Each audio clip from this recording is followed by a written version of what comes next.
नमस्कार. मी प्राध्यापक प्रेमाकर कुकळे, भारतीय जनता पार्टी सोनपेठ सर्वसामान्य कार्यकर्ता म्हणून काम करत 2014 पासून भारतीय जनता पार्टीच्या विजयासाठी सोशल मीडिया तसेच अप्रत्यक्षरित्या आम्ही भारतीय जनता पार्टीचं काम त्या ठिकाणी करत आलो. प्रत्यक्ष देखील भारतीय जनता पार्टीचे सर्वसामान्य कार्यकर्ता म्हणून भारतीय जनता पार्टीचं आम्ही काम केलेलं आहे. भारतीय जनता पार्टीचं काम करत असताना ओबीसी रथयात्रा या ठिकाणी डिगुळून ज्या ठिकाणी सुरुवात झाली त्यावेळेस देखील आमच्यावर त्या ठिकाणी गुन्हे दाखल झालेले होते. आमच्यावर हे गुन्हे दाखल झाल्यानंतर आमची पक्षीय पातळीवरती कुठल्याही पद्धतीमध्ये दखल वरिष्ठ नेत्यांनी नाही घेतली आणि त्या ठिकाणी 2 वर्ष झालं आम्ही या ठिकाणी केसेसमध्ये विनाकारण या ठिकाणी अडकलेलो आहोत. ही केस आम्हाला एकतर कुठल्याही पद्धती या केसच्या संदर्भामध्ये शासनाचा जी-आर आलेला आहे की संबंधित खटले हे शासनानं वापस घेतल्यानंतर देखील कोर्टामध्ये अद्याप त्याचा निर्णय न झाल्यामुळे अद्याप त्या ठिकाणी ती केस चालू आहे. अशा पद्धतीनं त्या ठिकाणी आम्हाला विनाकारण त्रास देण्याचं काम या ठिकाणी हे प्रशासन करत आहे आणि भारतीय जनता पार्टीचा वरिष्ठ नेते कुठल्याही पद्धतीमध्ये आमच्याकडं लक्ष देत नाहीत आणि या कारणामुळं सर्वसामान्य भारतीय जनता पार्टीचे जे आम्ही कार्यकर्ते आहेत ते कार्यकर्ते आता परेशान झालेलो आहोत. कुठलेही वरिष्ठ लेवलची पदं आम्हाला तर दिलीच नाहीत, पण पदाची अपेक्षा नाही आणि कुठल्याही पद्धतीमध्ये आम्हाला कोणते टेंडर किंवा कुठलेही काम आम्हाला दिलेलं गेलेलं नाही.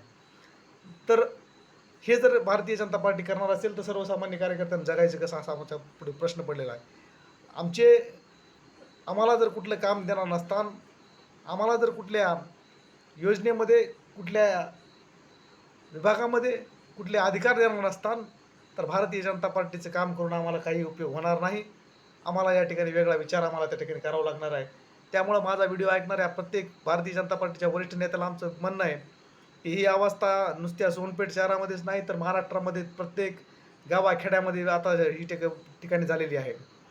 भारतीय जनता पार्टीमध्ये आयात उमेदवार जी झालेले आहेत त्याच्यामुळे भारतीय जनता पार्टीमध्ये खूप मोठ्या प्रमाणात नाराजी या ठिकाणी पसरायला लागलेली आहे. त्याच्यामुळं निश्चित पद्धतीनं आता भारतीय जनता पार्टीच्या वरिष्ठ नेत्यांनी आता विचार करून लवकरात लवकर निर्णय घ्यावा, नाहीतर भारतीय जनता पार्टीमध्ये मोठी फूट पडण्याची शक्यता नकारता येत नाही आणि आम्ही देखील या ठिकाणी वेगळा विचार त्या ठिकाणी करण्याची शक्यता आहे. त्यामुळं भारतीय जनता पार्टीच्या नेत्यांनी लवकरात लवकर याचा विचार करावा, कारण भारतीय जनता पार्टीमध्ये मोठी फूट पडण्याची शक्यता या ठिकाणी मी तर वर्तवतोच आहे.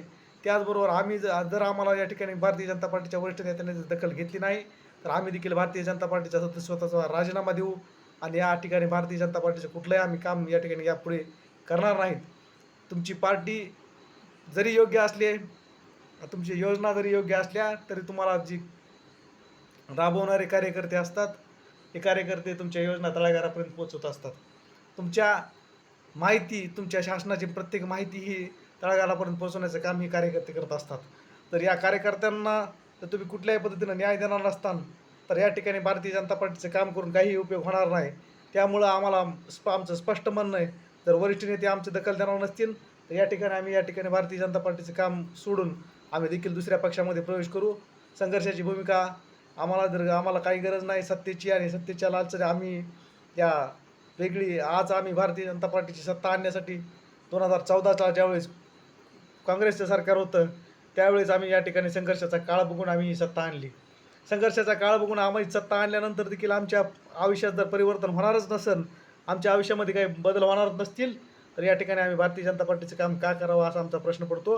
आणि त्या ठिकाणी तुम्ही दिलेल्या योजना जरी खऱ्या असतील, काही जरी खरं असतील तर आमच्यापर्यंत आम्हाला त्या ठिकाणी तुमच्या सत्तेचा कुठलाही लाभ आम्हाला भेटला नाही आणि म्हणून आम्ही या ठिकाणी या सदस्यत्वाचा आणि त्याचबरोबर भारतीय जनता पार्टीच्या वरिष्ठ नेत्यांना विनंती करतो की आमच्यावर जी दाखल झालेले गुन्हे आहेत ते गुन्हे लवकरात लवकर कसे वापस होतील.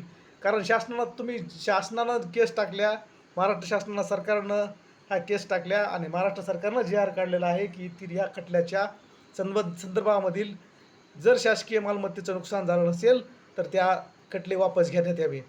आणि अशा ठिकाणी खटले वापस घेण्याचा जी-आर आला असताना देखील कोर्ट म्हणतंय की हे आदेश आमच्यापर्यंत पोचले नाहीत आणि या ठिकाणी बिनधास्तपणे आम्हाला त्या ठिकाणी त्रास सहन करावा लागतो आणि प्रत्येक तारखेला आम्हाला त्या ठिकाणी उपस्थित राहावं लागतं आणि त्याचबरोबर त्या ठिकाणी आम्हाला दंडात्मक कारवाई करतात.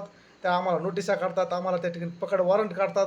तर गुन्हा आहे काय, तर आम्ही जमाबंदीचं उल्लंघन केलं.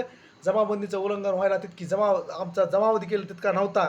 तितके लोकं देखील, तितकी संख्या देखील तिथं अवेलेबल नव्हती. अशा पद्धतीनं असताना देखील त्या ठिकाणी खोटे गुन्हे आमच्यावर दाखल केले गेलेले आहेत. याच्यात विचार लवकरात लवकर तात्काळ या ठिकाणी करण्यात यावा. कारण आज आम्ही 2-3 वर्ष झालं या ठिकाणी विनाकारण या केसमध्ये अडकलेलो आहोत आणि भारतीय जनता पार्टीचा कुठलाही वरिष्ठ नेता आम्हाला या ठिकाणी दखल देत नाही. बावनकुळे साहेबाला देखील आम्ही त्याकडे फोन केला होता. तरी देखील ते फक्त दखल देतो म्हणले होते, परंतु त्या ठिकाणी त्यांनी देखील दखल घेतली नाही. माझी विनंती आहे, लवकरात लवकर आमच्यावर जो अन्याय होतो तो दूर करावा, नाहीतर आम्हाला भारतीय जनता पार्टी सोडावं लागेल. धन्यवाद.